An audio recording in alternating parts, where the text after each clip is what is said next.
আপনি কারো টাকা মেরে দিয়েছেন? যার টাকা মেরেছেন তাকে আপনি বহুত বড় উপকার করে দিয়েছেন।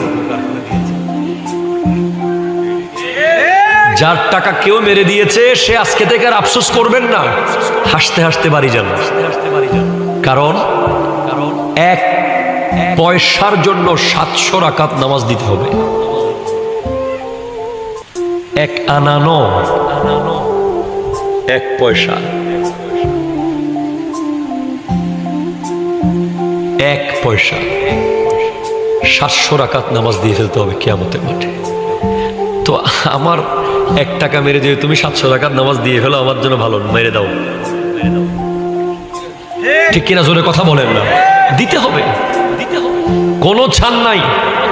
কিয়ামতের মাঠে ওই ব্যক্তি এত গরিব থাকবে, এত গরিব থাকবে, এত গরিব, যে বছরকে বছর জামাতে নামাজ পড়েছে, বছরকে বছর রোজা রেখেছে, বছরকে বছর উমরা করেছে, বছরকে বছর ইবাদত করেছে, দেখবে তার আমলনামায় কিচ্ছু নেই,